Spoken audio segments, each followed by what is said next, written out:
Good evening, ladies and gentlemen.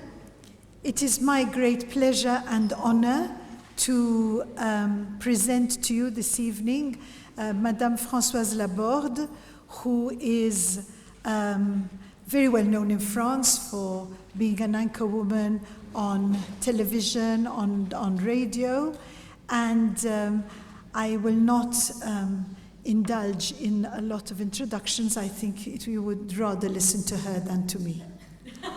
Thank you. Thank you so much, Vicky.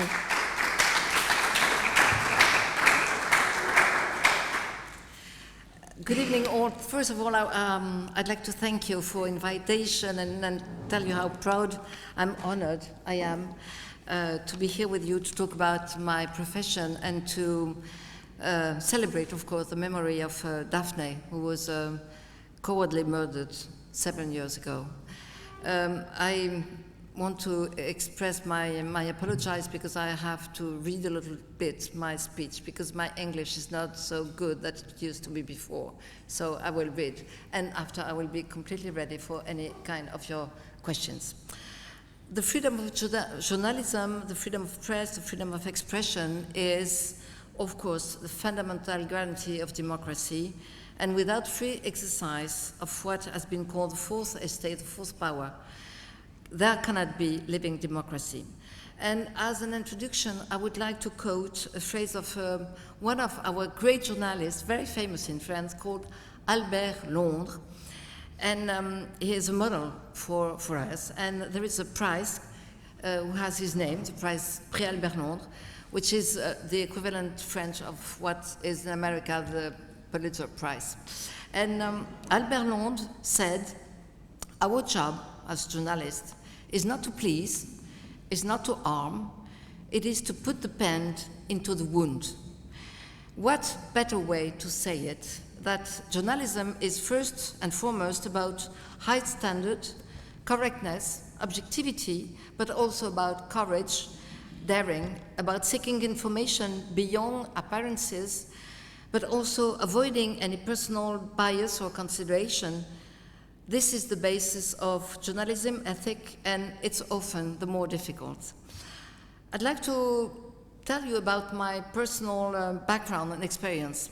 I belong to a generation where there was no classes or course or school for journalism. As journalists, we were first of all interested in history and literature. We have no teacher telling us how to put a copy. We have no model. And it was a profession to embrace, discover, and invent with the tremendous evolution that we had in our hand in the over past 50 years. I began to study law in Bordeaux. I'm from Bordeaux, the southwest of France.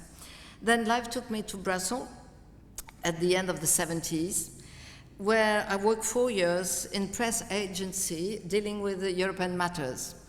So I work on topics like agriculture, European budget, East-West relationship. At that time, there was still the Berlin Wall, so it was quite complicated. South-North relationship with agreement on the African, Caribbean, Pacific countries to help development and fair trade. I followed the enlargement of the the European community with Greece, and then later to Portugal and Spain. During this period of my life, the journalism practice was essentially based on file discussion, document interviewing of European Commissioner. This was undoubtedly very frustrating because I knew nothing about the real life. I mean, I was dealing about the monetary compensatory amount on dairy products, but I never saw any agriculture farmer or cow, so it was quite frustrating. I returned in France in 1982, after the election of François Mitterrand, where I worked for the radio. And it was a really exciting time because the socialist government wanted to change the society.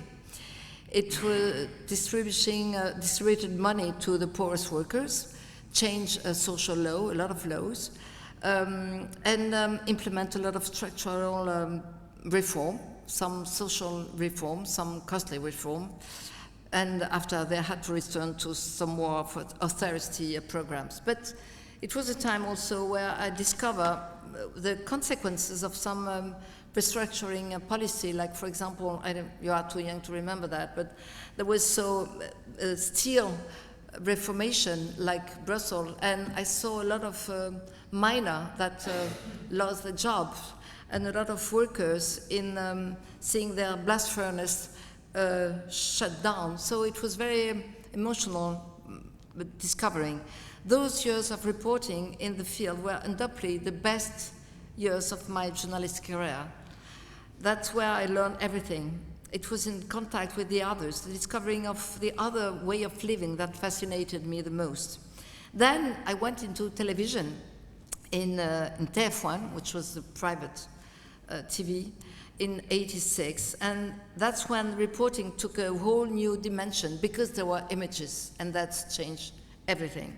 I did major reports on trafficking scandal, inside information, like the one of the scandal of Péchinet. You don't know about it, but it's a huge French company that was share owner scandal. Anyway, I went to United States, I went to Japan, I went to Bangladesh, I went to Africa, I was in Baghdad during the first Gulf War in the 90s, after Iraq had invaded Kuwait. The Iraqis were wonderful people, I have to say, really. And I was amazed how friendly they were with us, French people, I mean. And they were, of course, terrorized by this war. They were also terrorized by the Iraqi government, by Saddam Hussein policy, suffering about what they lived for 8 years. During 8 years, they were in war with Iran. And when they invaded Kuwait, they were suffering for 8 years with Iran and lost almost 1 million of people in Iraq. That sometimes we forgot about them. And I remember that in Baghdad in those days, there was a lot of Iraqi people speaking about the relationship between Harun al-Rashid and Charlemagne, which led us back to the 800 years. And I was thinking, how many people in France are able to talk about the relationship between Charlemagne and Harun al-Rashid? This is just to say how, educated those people were. Anyway, then I changed direction because I had 2 children, my marvelous boys, and I didn't want to go to the field and to be in the war field anymore. So I started working in the studio and present the 1 o'clock and 8 o'clock evening news. And at that time I moved from TF1 to France 2, which was the public service. And I was in charge of the morning news and did the daily political interview called Les 4 Vérités, which is the 4 truths, supposed to be. Anyway, so I interviewed almost everybody in the French politics, every president, everybody. So I have quite a good memory because I'm an old lady now, so I can say who is lying and who's telling the truth. I often have been asked about the difference in the nature of news on public service and private television channels, and frankly, there is no difference in France. There was a time where there was a difference that, let's say, in the hierarchy of information. Public service was more involved, for example, in international matters or culture, as private was more interested in everyday life or regional activities or regional tradition. But more or less, the reporting do for public or private service was the same. I think that what changed fundamentally the way news is treated is the news channel that arrived in France in the 80s. Nowadays in France, we have 4 major news channels. LCI, the oldest, which is private from the TF1 group, owned by Bouygues Group, who is a huge public constructor. BFM, also private, owned by former owned by Altis Group, now by a company called CMGCM. CNews, also private, owned by Canal Plus Group, which now is owned by Bolloré Group, and France Info, which is a public service. And there is smaller one, but they're not part of the big game, like Euronews, France 24, Public Sena or I-24, but I-24 is based in Israel. Today, France is something else, an exception, because with 4 24-hour news channels, each of which have found his audience, we are almost as many as American channel. I think that what changed is the dramatic event of the 11th of September 2001. It made a turning point on news coverage, because that day all the channels decided to be live because we are so surprised, astonished, because what happened in New York. At that time, there was only 2 channels in France, 2 news channels, like LCI and Télé, which were not yet on the talk show, but that more news report and documentary. Then in 2005, with the arrival of BFM, they introduced a new way to do a news channel, copying more or less what happened like CNN in America or Sky News in UK. By making news available all the time, this channel have changed journalistic practice, because, in fact, the news reports have been replaced by debate and talk show, which is completely a different way to do journalism. To maintain the interest of the audience, to spare some costs, of course, there are quite only succession of talk show, or more or less on the same model, with experts of all kinds, specialized in everything. Sometimes everything means nothing. Anyway, able to talk about, I don't know, Ukraine war, American election, situation in the Middle East, murder of a young girl, and so on and so on. In fact, the difference between all those shows is about the person that is presenting the show, the anchor. For example, in France, we have a personality like Pascal Pro, is a man, generally he takes sides, which is new. Normally an anchor doesn't take sides. He takes sides, sometimes on social phenomena, and he's able to vigorously critique the government and its action, and CNews is now considered as a right-wing channel. On LCI, on the other hand, a guy from David Pujadas, who is also an anchor, takes great care not to get personally involved in subjects with guests who are less politically marked. But sometimes he puts questions in a way that you understand his bias, more or less. But he has on his set editorialists that take position instead of him. And LCI is considered like a sort of center-left channel. Today in France, what happened is the channel like CNews, which is the right-hand channel, has become the most popular information news television in France.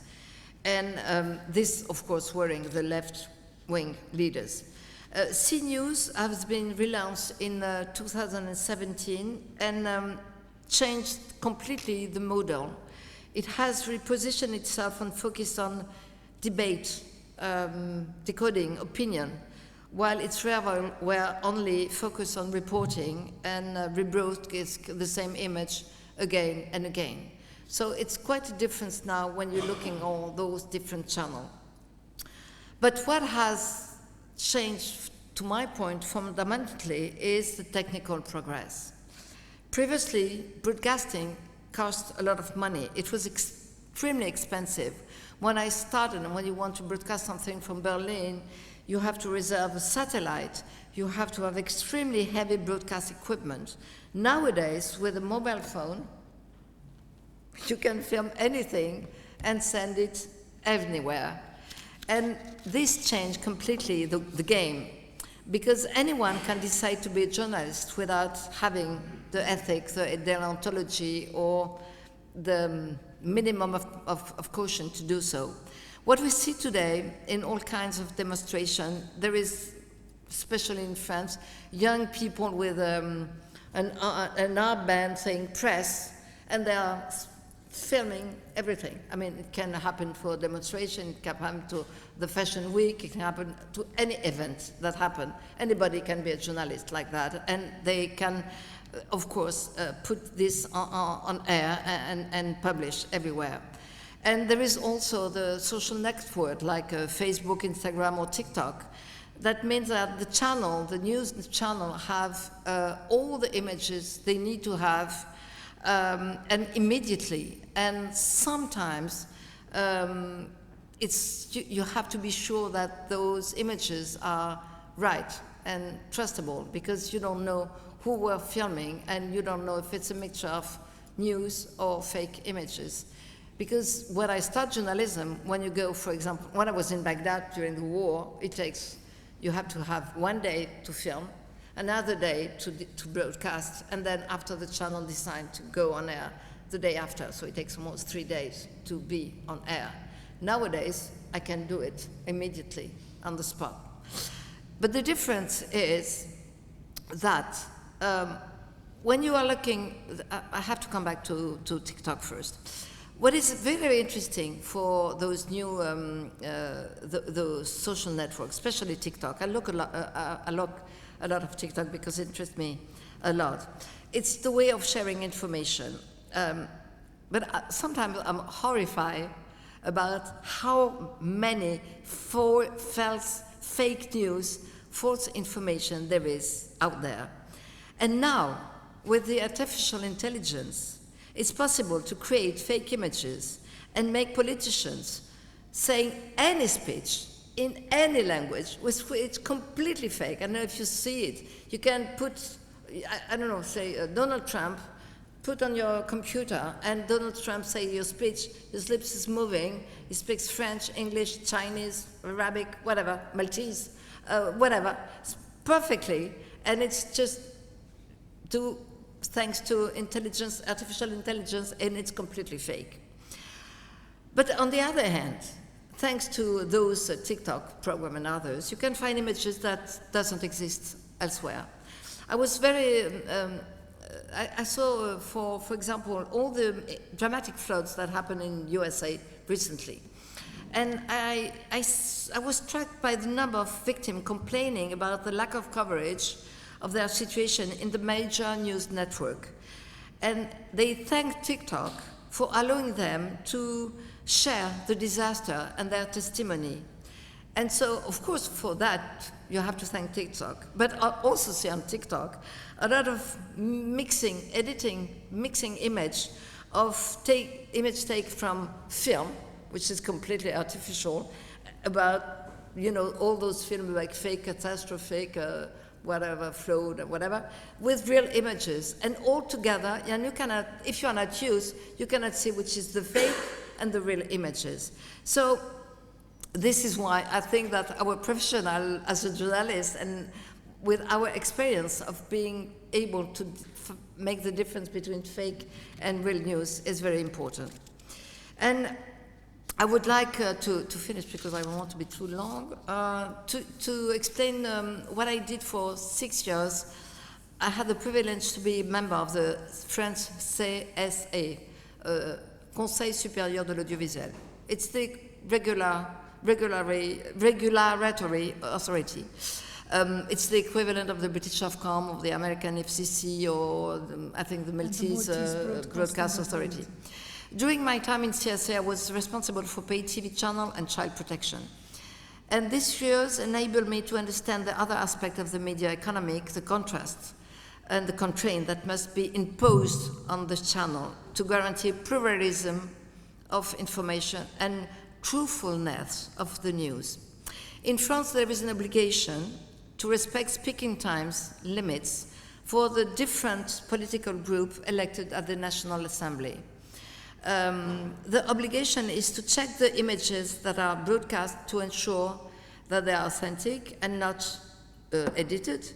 There is an obligation to respect people's dignity by not showing certain images, like dead body, for example.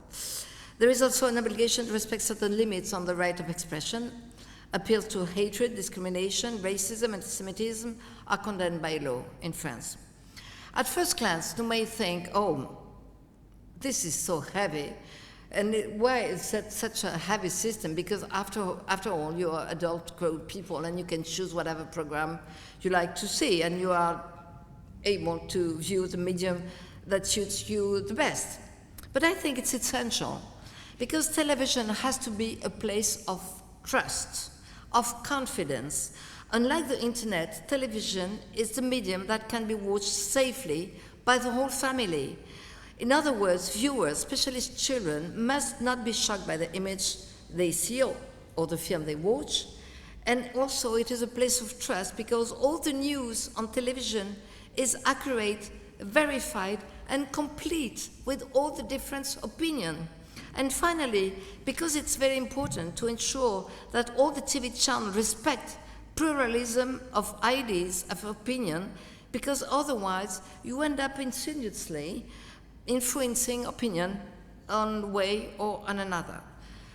Then, of course, you will always find people to say, oh, it's a shame, and those public TV, they just emphasize too far, they are too left, they never talk about the victim, and they give too much time to certain political group. And on the other hand, you will find others saying, oh, CNews is too far right, because they are speaking of a lot of the Catholic Church, because in CNews they speak a lot of Catholic Church, anyway, or physical aggression about people, and not enough about the immigration issue.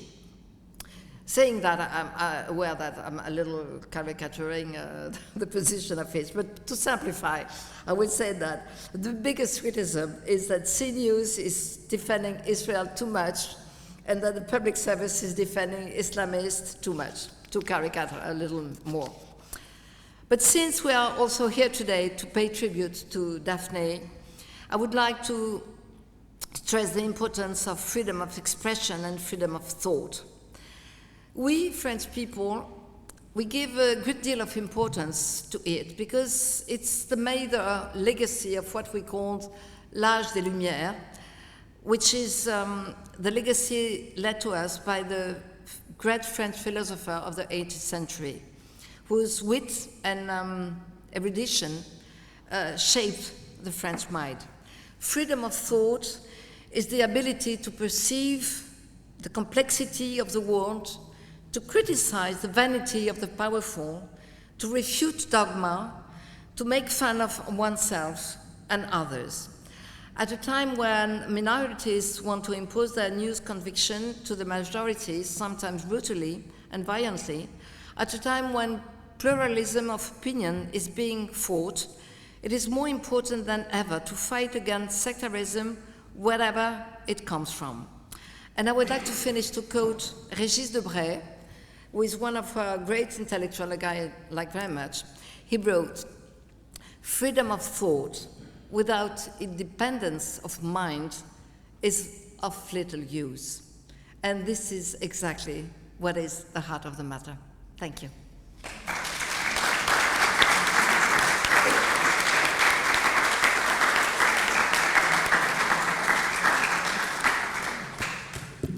Thank you very much, Madame Laborde. I personally have quite a few questions to ask you, but I think so does the floor.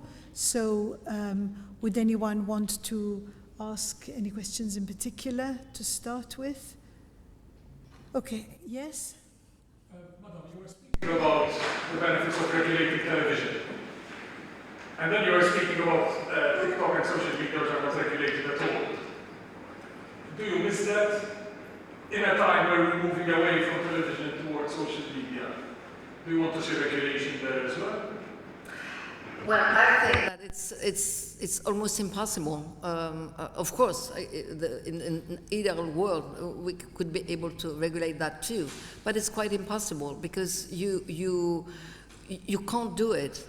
What I think is regulation must stay on the TV, which, as I said before, must be a space of confidence for families and for people, I mean for society, because you are sure that all the news you get there or all the film you get there are visible for all the family or everybody. And after, I think, when I deal with, for example, the security for young people, it's a matter of family that decide to give to your kids this or not giving it. Because if you give to a 4-year-old children the access to internet, you can be sure that they will go and see awful things.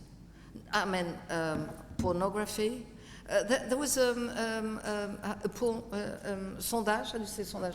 Poll in France. Nowadays, it was 5 years ago, they discovered that half of the young people under 10, half of them, 50%, have already seen very hard pornographic scene on internet because they go on the internet. So, of course, it will be better to regulate this, but I think it's not possible. The difference is the education. What makes the difference is, as parent or as adult, you have to be educated. You must not trust everything you see on social media. You must understand that when you are, for example, on TikTok, they will give you again and again and again the same story that interests you. I don't know if you follow the audience, the hearing that took place the 1 year ago about the president of TikTok on the American Senate. Have you followed that? It was crazy how those people didn't understand nothing about the question. They were asking the boss of TikTok, "Oh, if I have TikTok on my TV, can TikTok spy what I'm doing in my kitchen?" And the poor guy, the president of TikTok, say, "No, it doesn't work like that." He say, "But with the Wi-Fi, can TikTok spy what happened in my living room?" And the guy says, "No." And he says, "Are you Chinese?" He says, "No, I'm from Singapore." "Yeah, but are you a member of the Chinese party?" And I said, "But why don't these guys don't understand about that? Because they are not educated." And I think that the difference is how to educate young generation and adult about not being foolish by what they see on TikTok. It's a problem. I don't know if you have this problem. We do have in France, for example, with young people being, how do you call that, radicalized with Islamic, radicalized with Islamic things, because they start to look on social media images of people being beheaded, and then they have hundreds of them and they get mad. But you can't stop it, except by education, I think. Yes? I understood from your talk that you think that the fact that genderism has become sort of something that anyone can do has diluted the effectiveness, or maybe the possibility ethics of genderism in some manner. And I can see that in a sense, but also maybe more than a question, it's a comment. Your position, I think, presupposes that you're functioning in a developed democracy. In Malta, our experience was that when Daphne was assassinated, the regular television had limited coverage, very limited coverage. We don't have a lot of private news, private television stations, so it was basically just two, and then the national broadcasting station. And I think if there wasn't this form of pop-up journalism that worked on social media, through Instagram, through Facebook, on newly set up blogs, the coverage would have been almost inexistent. So I think in Malta's case, this pop-up journalism actually was the only thing that kept the cause alive. But I agree completely with you. I mean, this is why I give this example of TikTok, for example, because on the hand you have fake information, but on the other hand you find in TikTok something you can't find otherwise, another platform. But the only thing is to be able to find what you're looking for, because you have a huge amount of information after TikTok. And to be able to make the difference between fake and others. But it's true that even when I was caricaturing a little bit the young people that come on demonstration with their phone and filming, sometimes they take picture that change, for example, the inquiry of how the police behavior, or how such and such part of the demonstration took place. So of course they can be of use, because I'm not saying that it's only on the main broadcast that you have the truth. I said that the main broadcast, the advantage, it's safe Normally, it must be a confidence place. That position perhaps exists in a developed democracy. In our country, it wasn't our experience at all.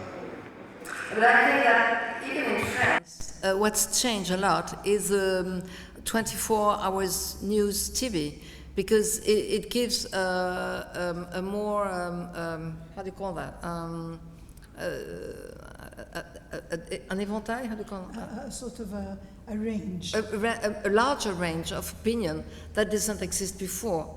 For example, we had later, not very long time ago, a young student, French, go out from her college. She was in first or second year. She was 18. In university, she was dealing with economics. She go out. She has been raped and killed by an Afghan guy who was what we call in France OQTF, which is an obligation to leave the country, because he had already been convicted because he raped somebody, another younger, 2 years ago. So he go to jail. After his jail, he had to go away in the country.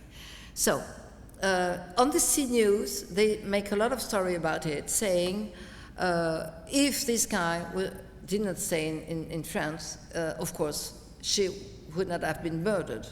And why is this problem coming here? And this is a big issue for us, because the law is not respected, and the decisions are not applied. But for example, on other channel in the public service, they just say a young girl have been murdered by a young boy, they did not say he was foreigner, they did not say he was under obligation of leaving the country. And then after it becomes a political issue, and they say, oh, you take this story of this poor young girl to make a political point, and this is unfair. And so I think that it's interesting that now in France we have those type of debate, because of course you see that people that after go to the election, they want to have those different point of view. But if you only look on CNews, you just have maybe one tendency, and if you don't be able to have this criticism thought or way of dealing with information, you might be influenced.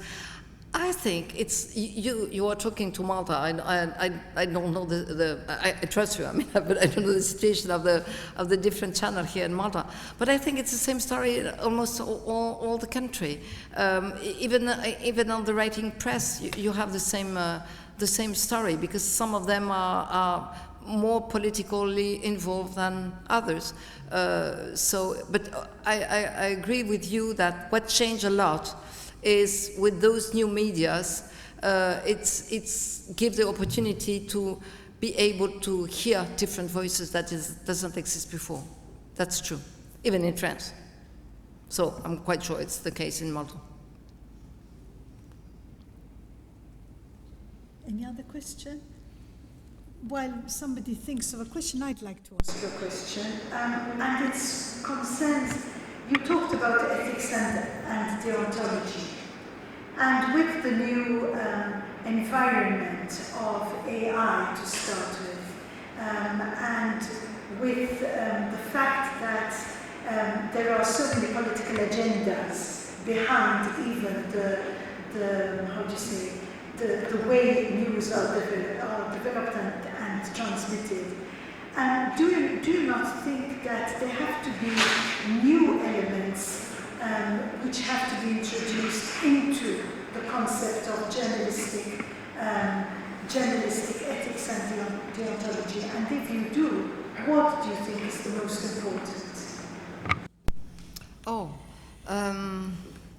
Well, I'm not sure that you have to put new rules or new elements. I mean, I think the worst. Do you say censure in English? Comment on dit censure? Censure. Censure is the fear of a journalist and the auto-censor. It's the worst, I think, because you don't have the courage to explain what you see or what you witness, the witness of what you've been. I think that what I would like to exist more, and it doesn't exist actually, is it exists in USA, I think. In USA there is an association that go in schools and give classes and lessons to the students about how to analyze such an image, to understand where it comes from, to understand the comment, and to be able to make criticism lecture of what they have as an information.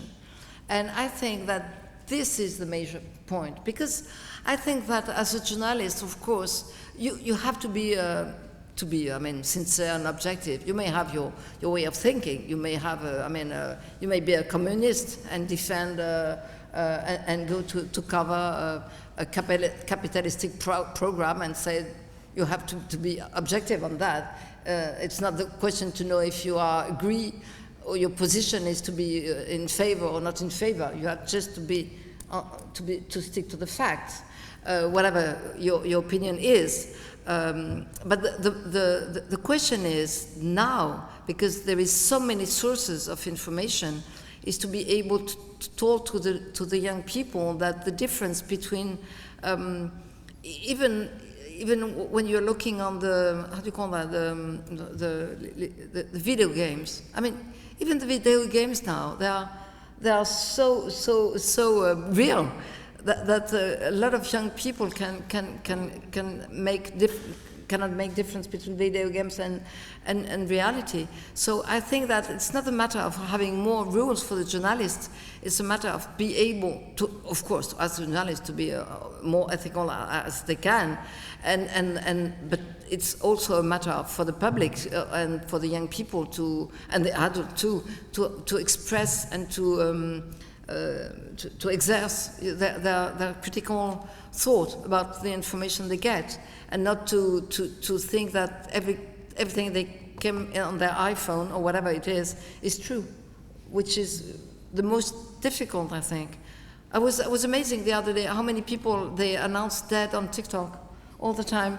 Oh, this man is dead, this lady is dead, and then you said, well, I have to check. They're not dead. It's just, I don't know where it comes from, but it's and this is why I said, when you have a source, which is a journalist, it's supposed to be more trustable than somebody that came. But I mean, it's the problem of our society now, for example, it's not about journalism, but people that selling products, I mean, water, for example. Sorry, they discover that if anybody named John and Susie said, oh, Saint Michel water is the best of the best, for the public, it's more trustable than an expert, which is Nobel Prize of water, saying, I know that Saint Michel is good because this, and this. Because they feel more close to Sophie or John that says, I like it, because they say it's their neighbor and they trust their neighbor more than the Nobel Prize of the water. And this is the problem now, and it's the same with the information. So of course it's a matter of being able to analyze the information that you get. Right, the last comment, is there a last question?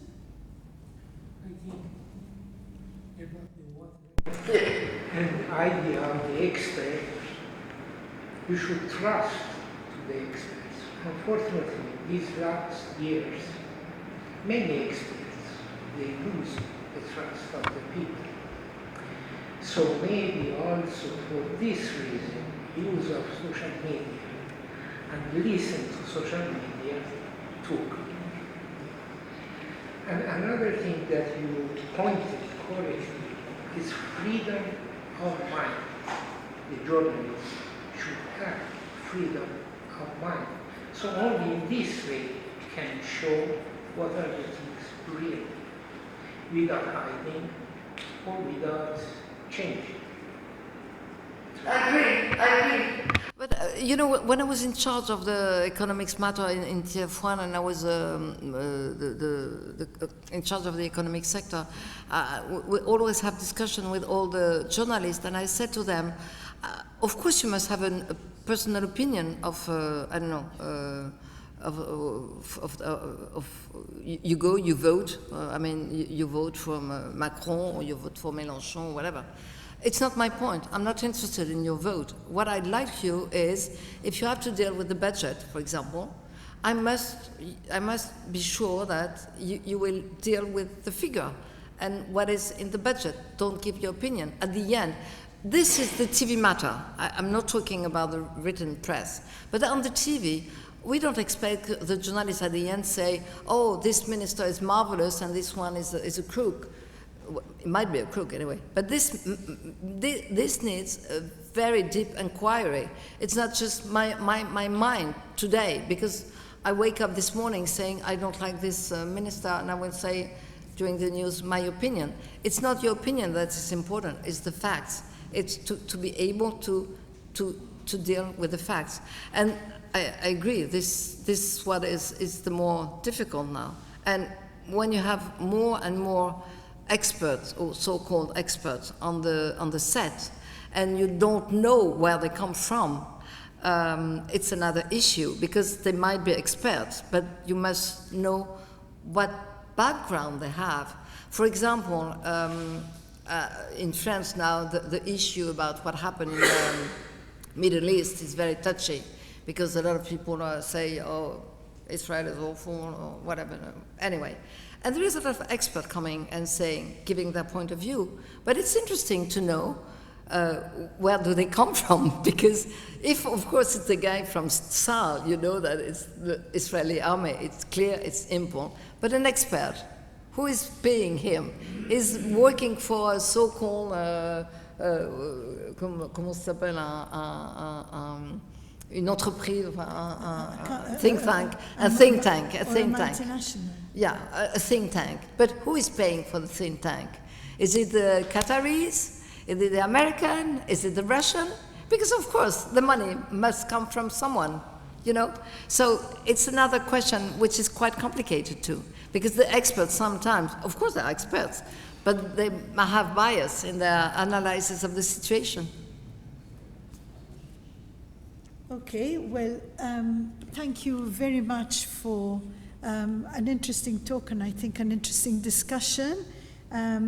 We are very happy to have had you here with us this evening and to have presented. Normally we invite usually British or I would say English-speaking journalists. So this, we have had some Italian journalists, one in particular, and this time we have had a French perspective. So it has been interesting to see that. Thank you. you. Thank you very much.